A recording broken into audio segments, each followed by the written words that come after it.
Hello and good afternoon, everyone, and welcome to Fancy Football. My name is Omofio, and I am with no other person on the show other than the Sport Bishop, Nonso Arinzechi. How are you?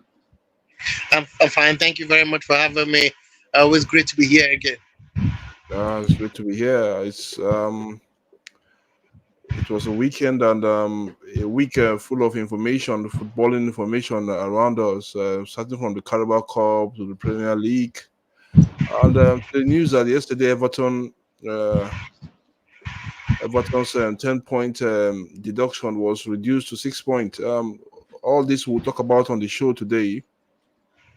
But like I always say, kindly subscribe to Fancy Football. Always make sure that you hit the subscribe button once you watch this video, or if you are watching us currently now. And also hit the notification button for more videos that will be coming up. Oh, so quickly, and also we saw that Liverpool won the Carabao Cup, and we begin to look at permutations left, right, center, because this is the last season of the Liverpool manager Jurgen Klopp, and with what he did in the final on Sunday, I just remember one certain manager in the Premier League. See, in short, let me say this: all the managers currently in the Premier League have one character of one certain manager in the Premier League, whether we like it or not. Uh, if you look at Jurgen Klopp, he has a desire, and he's not afraid to take a bold step when it comes to team selection. And it's only one manager in the history of the EPL that has that character. If you also look at Pep Guardiola, he's also a manager that you know that he's also not afraid. Not necessarily when I use the word not afraid, he has the desire to win, like every other manager. But still, only one manager has that character, and you know who I'm talking about. You can't take it away from him. He has won the most um, uh, Premier League in the history of English football.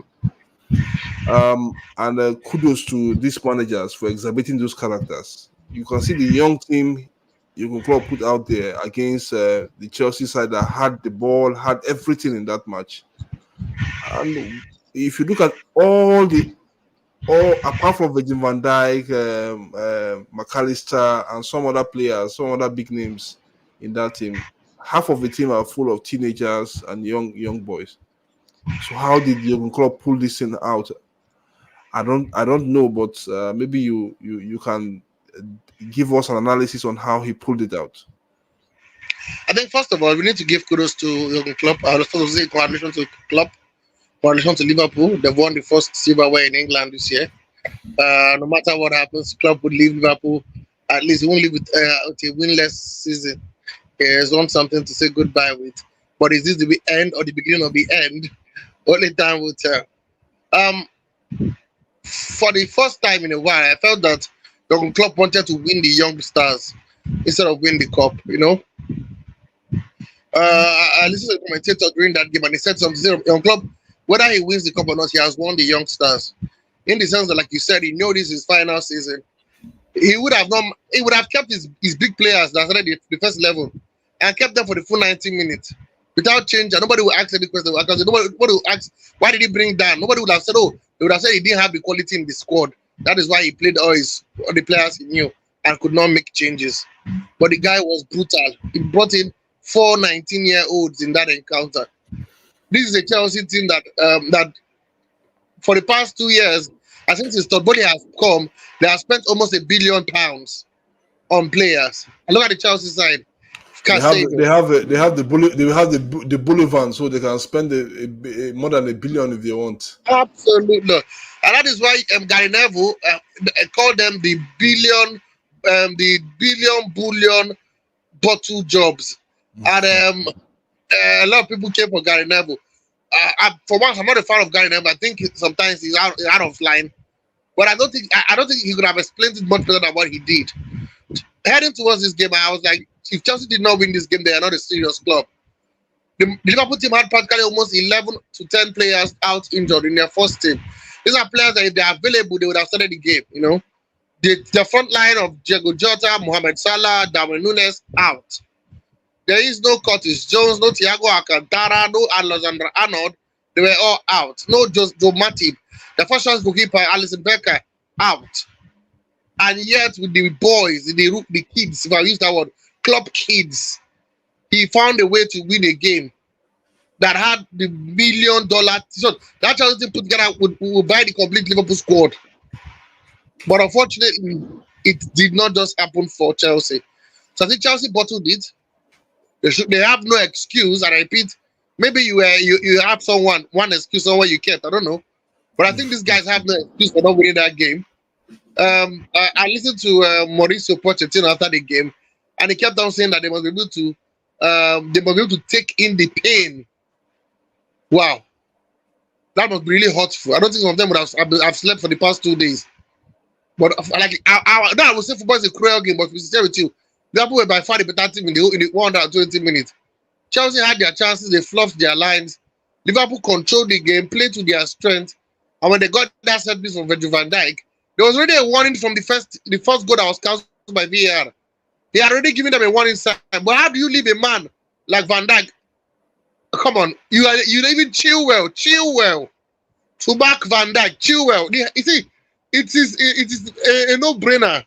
And then Modric, who should be defending on the front post, was there, and Van Dijk beat him to the ball. So a lot of defensive frailties. But to be sincere with you, I think Klopp kept faith in the kids.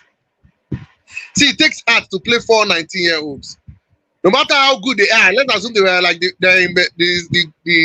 caliber of Messi, which I think they are not. I watch them play. It takes heart to play 4 9. It was more like it looked like the youth Carabao Cup.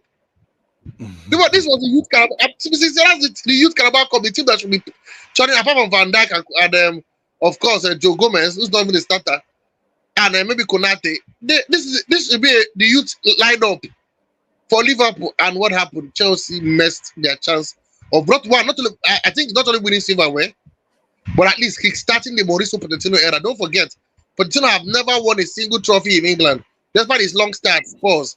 This would have ended that long drought. This would have ended at least silence on the critics at Chelsea. Keep some mouth shut for the meantime, and buy Pochettino time to continue his Chelsea project in quote. But unfortunately, they fluffed their lines. They bottled it, and Liverpool taking the first trophy of the season. Fantastic. See, from Dance, the 19-year-old, to Clark, all the young boys that played in that game, they earned it. In short, I listened to Klopp after the game, and he kept on saying that this is the best trophy he has ever won. I agree. He can't come bigger than this. I think this Carabao Cup is a bonus. Looking at his injury room and his doctor's office, it is a pure bonus, because I know in the back of his head, despite him wanting to win the game, let's be sincere, he would have taken a loss and said, oh, we're not in the right shape, we're not with the full squad. At least if Chelsea had won the game, I don't think there will be too much scrutiny on the club. I don't think not many people ask so many questions. But the fact that Liverpool beat Chelsea, that's why the question has been raised. And that's why I feel that Liverpool deserve to win. And like I said, hopefully this is not the end for club, but the beginning of the end for him. Okay, the beginning of the end for him. I think what a good one for Jurgen Klopp and his young team. I think the last time, like I keep on saying, all these managers have the characteristics of one manager. In 1996, Alex Ferguson took a very, very young side, and won the league title. And somebody before that time, people were saying that you can't win anything with kids. But it has shown that as a manager, you can always win something with kids. You can always win something, whether we like it with football, and anything can happen along the way. It depends on what you put into the minds of those players and the caliber of players you have around the young players. And if you look at this Liverpool team, you have the likes of Van Dijk, McAllister, people that have won the World Cup, people that have won the Champions League around these youngsters. And when you're a youngster and you see these big players around you, you begin to believe, you begin to have this confidence. I don't know if you understand what I'm saying. So I think it goes beyond even the fact that they've got top players around them. We also need to point the fact that the mentality around the team. There's something we talk about Klopp and Pep Guardiola when we say, if you like, let Pep Guardiola change the first 11. The team will play the same way. Exactly. That we know it doesn't really matter. It depends on what you've built up in the minds of the team. From the youth team, the main team itself. So I think Exactly. It comes kudos to across. him. I think he has more to come going forward. I just hope that his top players will come back. For As the quick likes as of possible. Jota, I think it's a season ending for It's him. ended already. Yeah, But yeah, for the likes of Mo Salah, David Nunes, and Arnold, I think they should play a final part towards the end of the season, and absolutely. let's see how they are running in goals for them. Congratulations once more to club. Congratulations to the youngsters that have made it possible for the Liverpool team to win their 10th league title. I mean, their 10th EFL Cup or Carabao Yeah. Cup, as most of us know it. So congratulations to And him to again, them as well. we need to call we need to call it. There are a lot of things that happened in that game that we're not talking about. Yeah, VAR but took if we keep on talking about what happened, it's English football. Me and you have watched the game for a long time. Even when there was no VAR, we knew that there were a lot of controversy, left, right, center. I think absolutely. it is not just the issue of VAR. It is But VAR is, also no, I about know it's not just the issue of VAR, yeah, it is but the VAR issue of also how they have used it. how referees, and I'm saying this. Anybody that cares to listen to me out there, it's the issue of how English referees, English officials Yeah, view the clubs and view the nature of football we play. You should go back to go to YouTube and look at some of the clips that are out there in those days. You see the likes of Roy Keane, Vieira those days. If that thing will happen in football now, players will be sent off from the pitch. But absolutely, as we absolutely. see, English football don't want to evolve. They keep. Well, let's forget about that and let's move on. Let's move on quickly. Okay, from Liverpool, from what Liverpool has done, from the young club and the young Liverpool side, define the logic to what Yeah. next. What next for Chelsea? What is next for Chelsea? Ha! It's our grip. Oh. It's our grip. If Mr. Philip, they need to listen. It's not. In the world of Potato, they need to take the pain in first. I think this is the most painful defeat. They lost to Liverpool 2 years ago at the EFL Cup final. I don't think it's as painful as this one. Because, like I said, every chance they needed, even in the game, Gallagher had two clear-cut chances. Enzo could have scored. He wanted to back heel. Oh, I don't think Enzo would sleep that night. I think that was the biggest of the miss of all the whole chances Chelsea had that day. So for me, it's a learning curve for these boys. But if I want to call them boys again, what would I call Liverpool team? You know, I know they are young as well. Some of them are in their 20s, some of them in their early late teenage years. But the truth is this: it's a learning curve. The project goes on. It's a long-term project. I listened to Todd Bowley. He said it's not just for this season. The reason they bought Pochettino is to build a team in the long run that will stand. If you look at the average age of the players, I don't think they have any player apart from the old wars like Thiago Silva and the likes. Any player above 25, 26. So it's a Ryan Sterling is above yeah, that. Sterling as well. As I say, apart from the old war horses, names we know. So that it's a relative young team. If the coach Pochettino can get them to tick, can get them to start playing good football, work on the excesses. I think the way Chelsea plays is abysmal. I repeat, and my take on Pochettino, I don't think he's the man that can. He may start this project, but I don't think he may end up finishing this project. To be sincere with you, I don't think he may end up because it looks like he's one mistake away from imploding. I think the lineup for the game was quite dodgy. The substitution for that in that game quite dodgy. The setup, the style, they played the football that Brazil played in 1998, where everybody wants to walk, nobody wants to run. We all knew that the reason why Liverpool had the upper hand was because they had younger players who were willing to chase lost causes, who were willing to fight for every ball. Chelsea lost every 50-50. That was how bad it was. For every 50-50 chance, they had in that game. So they had the best chances in the game. Exactly. For all I care, whether they lost the 50-50 percentage, it's all about the final third in football. If you are there at the final third, put the ball at the back of the net. Put the ball at the back of the net, and the fans will begin to celebrate. We saw chances upon chances upon chances for Chelsea, and these players couldn't just take Just one, because that man needed one goal from either team. Yeah. And with one goal, Unfortunately, it was over. Yes, and unfortunately, it was Liverpool that got the one goal, and the rest is history. Chelsea will have to take it as Chelsea will have to take it as yes, they have to swallow it like bitter pill. They really have to. Like I always used to say, they'll say I'm a prophet, but it's the truth. It will have to become very bad to become very better. Now it's really looking like it's very bad for Chelsea, but this is how it would be. A building project you build at some point, there'll be an issue, you have to scatter and start building again. Before you know, you have to cement. So it's the building process. So these things will happen. They will hit brick walls on the way. This is another brick wall, but come on. If I'm the coach, owner of Chelsea, I still don't think that Mauricio Pochettino is the man to finish the building. He could start the building. He could even plaster the building. This is not the time. This is not the time we start talking about. We start calling for the head of the manager. No, I don't fancy them. See, with the quality of play, if they are playing well and not winning games, is different. With the quality of players he has, he's not playing well. He's been there for over, let's be sincere, over 9 to 10 months. He still doesn't know his first 11. So that means approximately next season, Pochettino will still be experimenting. That's what it means. What happened with Arsenal with Mikel Arteta?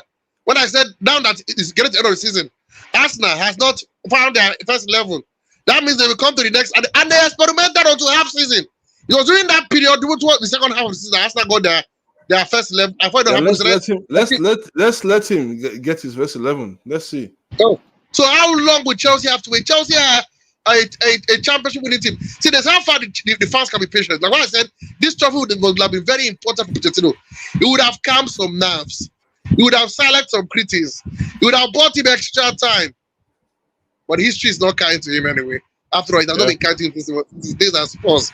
Losing finalists how many times? He just can't seem to get over the line. I want to ask this because maybe you help. We can discuss it more. Is it a Pochettino problem that he just can't get over the line and win a trophy in the Premier League? He has won a trophy before. In PSG, I said in the English league. And the league, which coach I would win the league in France. Not every manager that comes to they won it 11 straight years. So 11, all the managers that have been there 11 years won the league. All of them have won the league, and the one that will be here this year again, Enrique, will win the league again. So there's no. I think they're even 11 points clear. We'll talk about that some of that time. But the truth is this: is it a mental block? I want us to, because this is where I want even the fans. I just think that I just think that is somebody that is not fortunate enough to win something in England at the moment. They're not fortunate enough. Okay. No, he is not. Let's just. You saw him at the if we are talking about the style of finals of the Champions League, final of the Carabao Cup, final of the FA Cup. He's not working. He might not be working, but one day he will have his break, and that's what I think. He will have his break, and let's see whether with this Chelsea team or with some other team in the EPL, he will definitely have his break. I hope he has the chance to win something with Chelsea because that is football for you. I think he's working on tight ropes. From the reports we're gathering from London is the fact that Chelsea are really looking for replacements, and I don't blame them. For who? I think the best man to start this he might not be like you said. He might not be the best man to complete the project, but he's the best man to start the project. We saw what he did. We saw what he did in Southampton. We saw what he did at Sports too. The PSG on the finances were there, the players were there. So let's put that one aside. So let's see what he will do. I just think that also, if you look at the caliber of players Todd Bowley signed for the team, because I wouldn't say they are Pochettino players. I think it's also part of it. Todd Bowley is not a footballing person. I keep on saying that, and that's why he had problem with Thomas. So which of the signing do you think? Which of the signing do you think isn't Chelsea's standard? No, it's not the issue of Chelsea's standard. Look at the nature of the business. We'll come to that also. Look at the nature of the business he has done personally to Monday. He's not the manager of the team. Maybe he might have the eyes and the ears of the sporting director, left, right, center, and other people in the team. But I just don't think that because some of these players are players that he also inherited from the then Brighton manager, former Brighton manager, became Chelsea's manager, Graham Potter. I just think that he needs his own players as well. He needs some input in some of these players. Like Mikhailo Modric. What? But we shouldn't say much about. I don't want it to be a player show. A lot of players that were signed for 8 years contract, and they are flop. I think Mikhailo Modric, maybe other Arteta could have been much more better. Because I don't think so. I don't think so. No, let's get it right. Under Arteta it could have been much more better. If the price tag was I think Arteta could have been able to. Arteta could have been able to down. Look at not Granit Xhaka. Look at Kai Havertz. Kai Havertz had an early issue when he came to Arsenal, but now he's a team player. It's all about managers and how they perceive this player and how they could really. I think with Modric, but why my question mark about Modric is this, and I know people say no, and when I still believe that Arsenal dodged the bullet, is the fact that if the guy was playing well and it was not working for him, you say, oh, this guy is trying his best. It's not just working. When it's not working for him, whose duty? If it's not working for him, whose duty to make it work? Is the duty of the manager to make it work, and the manager only concentrate on the because I've only concentrated on the performance of the team, of his team, and knowing that a whole is better than one. But in football, what is happening? An effect of one player might affect the team, and that can win them. You can. Those individual players. So we still have that. I think something needs. Modric cannot just become a bad player because of 18 months. Yes, I think something needs to give in. Something needs to be done going forward. I'm one person who particularly followed Modric from his time at Shakhtar Donetsk to time at Chelsea. I followed him from even his childhood. That was when he played at the Under 20 World Cup. He's a player, so I want to see him flourish. But what I'm seeing at Chelsea right now is an absolute. And that player again, who I think hasn't gotten much game time to explore himself, is not Imadueke, my namesake. But anyway, that's a different. I think is it that the coach now has too many players in the same position that is sports point of choice that he's now confused, because today you see not probably that is the problem he has, and I think he has to sort it out. At the point from this season, if I was Pochettino right now, I'm going to say now there's nothing to fight for, no Europa to fight for, nothing to fight for. Yeah. But every game should be a cup final. Let's take it seriously. Yes, let me digress a bit to prove my point. Last season, there was one man called Jack Grealish, joined Manchester City, played 41 games, was a pivotal part of the team that won the treble for Manchester City. Fast forward 12 months later, Grealish still at the same Man City, but he has only played only 18 games and has only made 8 starts. Four came to the Club World Cup, Europa League games that doesn't matter. All those preceding games, those are where 4 of the 8 starts came from. And the coach, speaking ahead of the game, ahead of the touchdown today, said that for Grealish to return to his first 11, he has to improve. I don't understand what you mean by improvement. You just let me say that, and that's why I say this. I'm not saying what Pep is saying. So if Pep can drop a player for the betterment of the team, a player who was almost impeccable last season when they won the treble, that's Jack Grealish, one of the best players last season. He was at the top of his game. This guy kept a lot of players on the bench. A lot of players sat on the bench. Do you know why this thing is happening to Grealish now? What's happening to him? And I mentioned something about managers. These managers looking at like Sir Alex Ferguson, behaving like Sir Alex Ferguson. Is that for every season, these top managers, especially managers that have been there and have seen it all, what they do in every season, they chop and change their tactics. The tactics of that team have changed. If you look at their style of play compared to the way they operate last season, different from the way they operate this season. Okay. Yes, go and check. Let's look at the tactics of the City team last season, what their approach to games last season, and let's look at their approach to games this season. It's much more different. It's much more different, and maybe that is why, because he doesn't want his team to become much more predictable. He moved away from the way he plays when he has Grealish in his team, compared to the way he played when he is out of the team, and that's what I know, but I'm quoting the manager who says the boy needs to improve to get into his first level. That is what he will tell you. We had the Babatop in the team that What if Alex Yeah. Ferguson didn't need him anymore? You know what? He will always go to Alex Ferguson and say, I want to play. When will I play? You say, no worry, you are very important. And that's what these managers will tell you. The intelligent one, that's what they will tell you. You are very important. You are a team player, blah, blah, blah. This. Because they don't have you at this moment. The practice have changed. This is what the in the sense that best managers in the world. We are saying the same thing. It's just like you saying 6 and me saying half a dozen. I'm saying Guardiola has looked into his first level and has made the strong decision and said, okay, I'm going with Doku. He has made up his mind. Can't Mauricio Pochettino make up his mind today? Exactly. I'm going with Noni Madueke. Come what may. I'm going with Noni Madueke. And this is the style I want to play. This is my philosophy. That's what I'm saying. That's what makes managers managers. What if Noni Madueke doesn't also fit into that plan as well? These are the things you need to see from managers.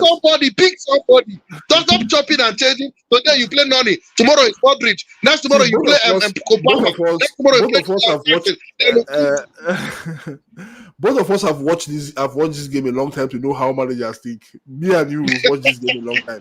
We don't just talk football because we want to talk football for footballers, but we talk football because we know the DNA of the managers. We know what is in their brain and what they are thinking. And that's just it. Somebody out there watching this video will think that we're just talking, but this is what it is. Every year, the best managers in the world, from the likes of Trapattoni, from the likes of Vicente Loboschi, Carlo Ancelotti, they have what their plan is for the season. They don't want to be predictable, and that's why they always refresh their plan A and ensure that their plan B remains their plan B, and that's just it. Yeah, whether I would like it or not. Absolutely, man. Okay, yeah. So time is not on our side. Quickly, we just have 3 minutes towards the end of the show. Let's talk about the financial fair play rule and Everton. And Everton said, I think what they presented in court. If you read the report of that judgment, what they presented in court was that they told the Premier League that this is what they had and this is the problem that they had. Yeah, and that is why the committee looked at their problem and said, okay, since they've informed the committee that they've informed the Premier League that this was their problem, that the committee had the Premier League judgment, the 3-man panel judgment for against Everton that he hit them with the 10-point deduction.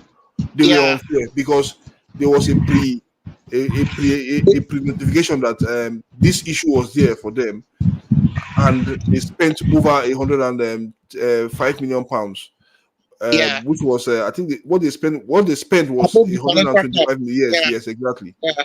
So, do you think that this judgment at the end of the day, because they see more coming in, they see more case for Everton to answer going forward before the end of the season? You don't have to get out of my mouth.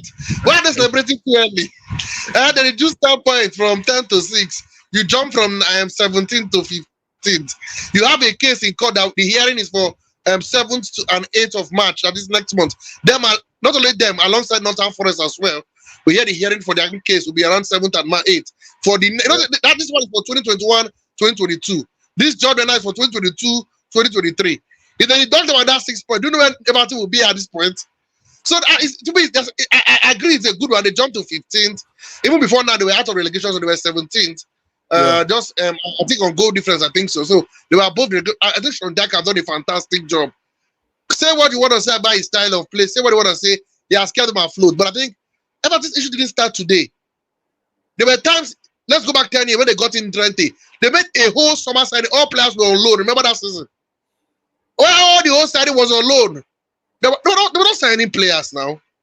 I think the biggest signing was Alex Iwobi. Wait, because of the financial fair play, they let him leave. He will ask the coach. They didn't want to let Iwobi leave.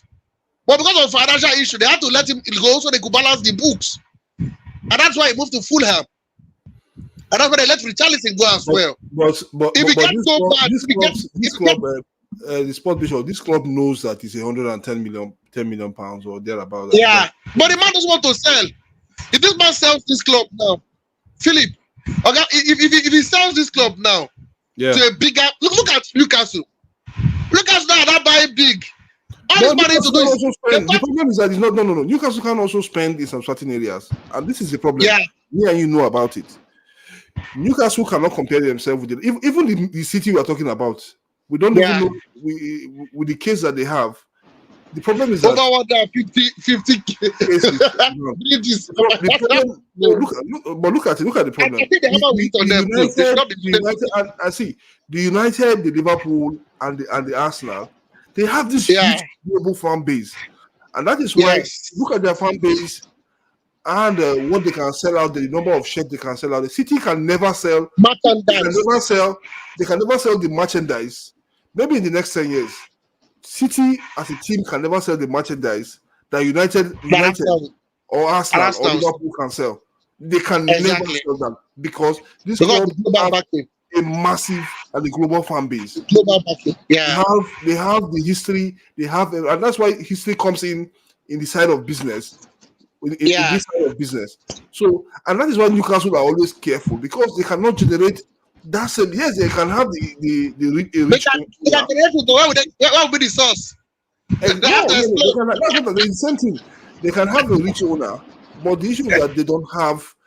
They don't have it in their books. That money in the so I think they have to take it a step at a time, and that's what I expect the City to do rather than playing these dodgy, manipulating financial figures left, right, center. That City is for another day. But I think this judgment also is setting a precedent for the City judgment and some other judgment. Let's be frank, Philip. A lot of people will go down. This is just the beginning. What is the good thing about Man City? That Man City now know they cannot appeal after they have been given a punishment. That's the only good thing, that they maybe get a reduced sentence. But I tell you, it's a long group. From they are done with Everton. They move to Nottingham Forest. Yes, and then Manchester. You see these big teams that have been there in the Premier League. These so-called top big six. Four. No, the big top four. six. Let's put City aside. City are not part of the team, the pioneer members of the Premier League. You look at we United, have Arsenal, Chelsea, Liverpool, Tottenham, and I think the Aston Villa as well. They understand that for them to be up, they have to build that fan base gradually. They understand it. It's not about the money you have in the bank account from your owners. They understand it over time, and that is why these teams, City have been. This is City's third spell, the longest spell that they've had in the Premier League. They've been in the Premier League twice, and they were relegated. And when they came back, we had the likes of Taxi Water buying the club, and from there we have the Emiratis coming into the club, which I think was a good one for City, a nice investment for them. But when we look at what they've done in the past 15 years, from having Roberto Mancini as their manager, and also having how much they have spent, and how much they've spent over the years, it's not commensurate. It is not commensurate with their fan base, with their global appeal. It is not, and that is why we keep on saying City have to come clean. Yes, they have falsified their books. Exactly. They have falsified their figures. And the problem City are having is that compared to, and that's why the Everton owner, I think they were right for them to report themselves. Everton reported themselves, to be frank. Everton reported. But City just refused to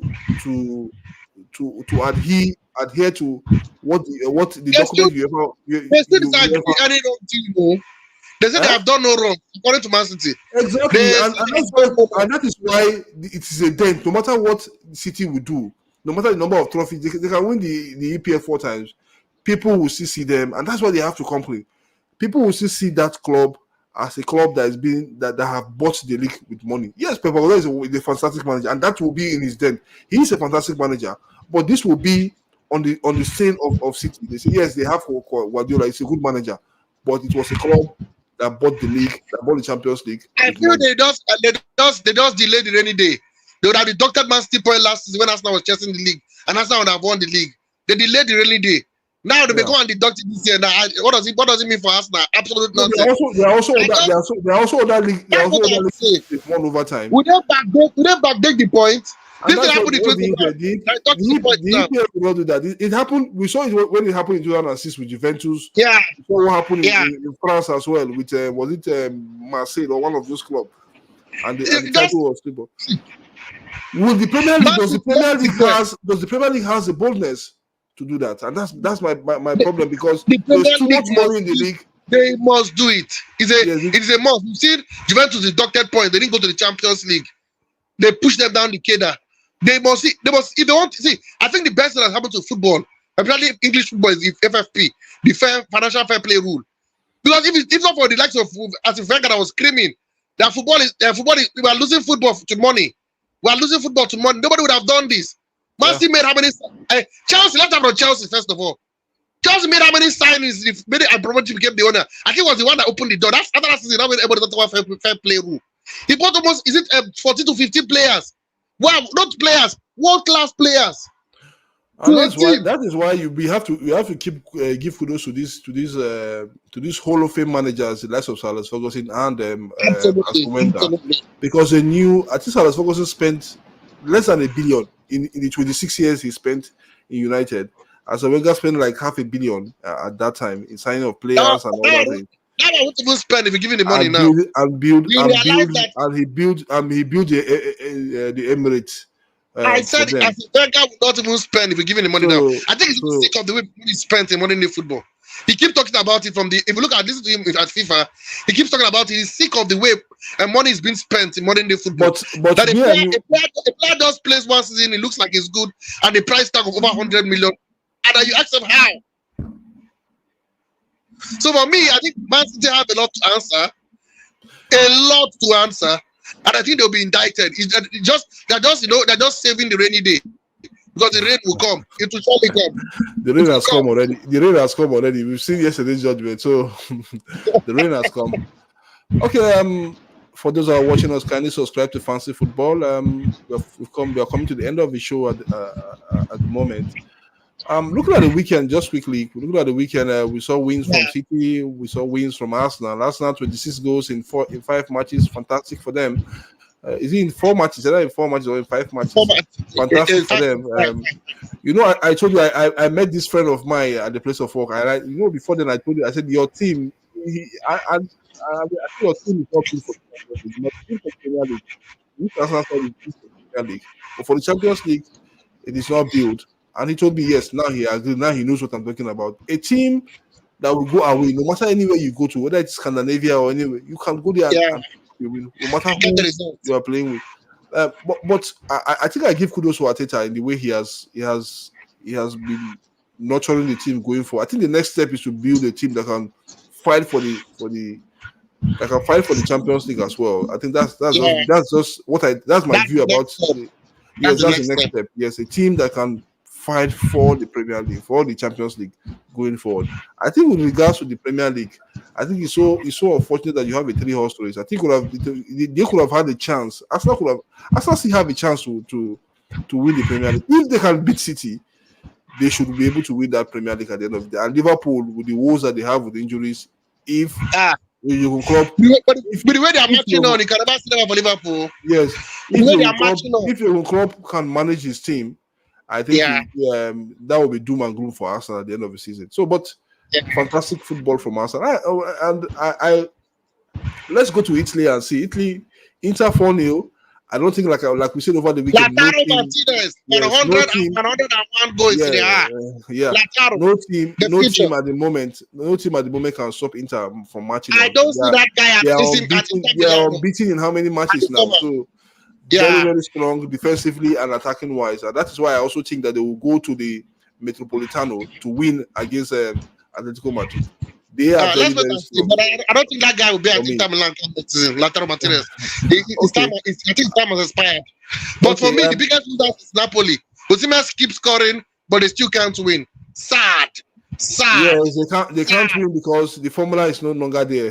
The man that has the formula and produces answers is no longer there. So yes, on sabbatical. So he has gone with his formula as well. I think they need to look for somebody else that will. What's wrong with Man United? No, I talked about the Man United that will turn up on that Yes, day. a banana peel, because I think for that match, no excuse for that match. The fact is that these players didn't come to play, and at the end of the day, you won't. Yes, and also, I keep on saying before that match, for the past 5 days, they have a focal point, and Rashford is not a focal point. It is not a focal point. He can't be. He can never be. If you look at Højlund, he's just 21. Is it 21 or 22? That's 21. He knows what a striker needs to do. His stand-up play, his hold-up play, everything. The players he brings into the game. I just think that the United midfielders, they have this confidence when Højlund, for the past 6 matches before the loss against Fulham. They have this. They have this belief in Højlund when they see Højlund up front. I just think for Rashford, I think he's not a striker. His days in United. Yes, his days in United are also numbered as well. I don't think he's a striker. Let us call it what it is. He's not a striker. He's not a striker. He's a winger. A super winger. I also think that Eric Ten Hag didn't manage that match well. For me, I think I could have played force number 9 in the person of Bruno Fernandes. Just play force number 9, and yes, play force number 9. You already have two defensive midfielder that can do the job. In the person of Menu, the young Menu, that is playing above his age, and Casemiro that will guide him in that midfield. Unfortunately enough, Casemiro picked up. I think he has been struggling since he came back from this long injury. But I think he will find his form going forward. Yes. So maybe towards the end of as we go towards the end of the season, he will find his form, because he has been picking unnecessary card left, right, center for United. We saw that one. We saw the last one against Aston Villa. We saw against Fulham as well. And for Fulham, at least right now, I'm vindicated when I said Man United have 2 teams. You don't know which team will turn up, and the fact that that's what it is. If you look at, they have to rely on Højlund, and that's just because he's the only striker they have so far. Martial, this is his last season. He's still injured. I don't think that guy is a striker. See, I think the biggest scam in football was the comparison of Anthony Martial with Thierry Henry. Anybody who brought that comparison should be beaten. Yeah, you have to make some comparison going forward, but it doesn't mean that the comparison will come to stick at the end of the day. Yes, it doesn't mean we want to stick. A player has to stand up as well. But the fact that he also did not know his best position. I still don't think Martial is a striker. But a player has to stand up for himself. We see Mbappe, a rejected guy from by Cameroon, but he has to stand up for himself. He has to prove himself. And Kylian Mbappe, at the age of 25, has proven. I think he has nothing to show. The only thing he has to show. He has to show his consistency, that he can play football over a long period of time and win the Champions League. That's all. Even though he doesn't win the Champions League, for me, I think at a young age, playing in 2 back-to-back World Cup finals in modern day football, is the height of it. The height of it. So, and even scoring a hat-trick in the final. Absolutely. Absolute bonkers. Absolute bonkers. Yeah, that's the word. So I just think that, and let's move on to the Bundesliga. For the Bundesliga, those guys keep winning. They keep finding a way to win, whether we like it. They don't know how to lose, man. They do not know how to lose. The highest number of wins in Europe, 44 games. They do not know how to lose. They don't lost enough competition. They can sweep. Don't forget, in the DRB Pokal, there is no Dortmund, there is no Bayern Munich. They are out. In the league, they are on top on fire. In the Europa League, they are playing. They are also doing well there. So they could go on a treble. Who knows, man? Xavi is cooking something extraordinary. But I mean, you can have to give kudos to Kane. I think he's got his 27th goal of the season. Kane is indeed able to embrace. And I love his spirit. Do you listen to his press conference? We'll never give up. We'll never give up. My brother, give up. 8 points is far. It's far, man. It's far. For a team playing with confidence, it's far for a team playing with confidence. If it's a team that is just there with 8 points, like Dortmund or any other team, I would say. Who's Dortmund? Nobody losing it though. Maybe in the next 2-3 years, we're not talking about Dortmund, the top teams in Germany. They are getting there. that gets But him they there. still they still remain the top club in Germany, but after Bayern Munich, whether we like it Yeah, or not. Because definitely as for now. those guys they have the money and they could read they could like Bayern, they could also read some other clubs around them and get some players. Okay, guys, Absolutely. we are coming. We are in the end of the show now. So, what's your prediction for over the weekend? So, what do we see? What's what when I mean prediction, not scoreline now. So, don't look at the crystal Yeah. ball. In terms of news, in terms of footballing news, what do you think we should expect coming up from now to the weekend, to the next weekend? For me, I think we've had some sad news here concerning Nigeria. I must tell you, Truth Ekong is out to the end of the season. We'll forgive him. He played. Is now knowing why we didn't do so well in the final. This guy played with an injury from the second game against Cote d'Ivoire to the final. He has undergone surgery. We're here, and he'll be out for the end of the season. Also, right now, Seydou Sanusi just undergone surgery, just breaking right now. He has undergone his surgery successful as well. Good one for Seydou Sanusi. Good one for him as well. And then again, our ladies were in action yesterday. Hold on. I wanted to ask something about because I saw some clips. I wanted to put that clip on fantasy football, but I decided not to. I think I asked somebody to send me that clip. Yeah. What happened at that match yesterday? Was it really voodoo? Absolutely, my brother. I was live at the stadium. Was it voodoo actually? For the upteenth time, guy, I can't still fathom what the Cameroonians were doing. They tried the first time in the first half. They tried the second time. Unadozie stopped them. In the second half, they tried the third time.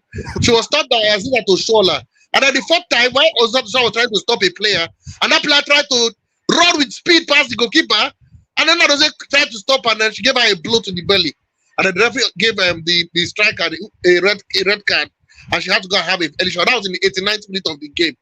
I don't just understand what the plan is. Nigeria did not. That's the same. Don't forget that's the same post you guys were using in the first half. So if they have dropped something on the post, that means they should have scored you in the first half. So I don't get. I can't really fathom what their plan was or what they wanted to do at the inside. They were going to the net and shaking the net. And I don't know what the incantations and what. Luckily enough, during the press conference, we had to ask the coach what was going on. Was it voodoo? Was anything? He said he doesn't believe. He said he doesn't believe. Exactly. Played it down and passed the question to Deborah Abiodun, the Nigerian midfielder, who said that she believes in God and then Nigeria believe in God. Whatever they believe in, that's their business. But come on, man, it's crazy stuff. We talked about the fact that there were pictures of the Ivorian goalkeeper putting on like three waist bead during the final. I was asking where was the referee when they were doing the checks? How did he get into the pitch with three waist beads? You know, normally they will tell you no jewelries, no rings, no necklace. So how did he get into the pitch? Who was doing the checks? You know, and now we are seeing this African football. Come on, be African football. We can't take it away from our football, man. Really shocking. I was told it was a different game altogether, but I was live at that stadium. Really shocking. I can't find something really shocking. Okay, Sport Bishop, good to have you here once more on the show. And this is the best way to end this show. Absolutely.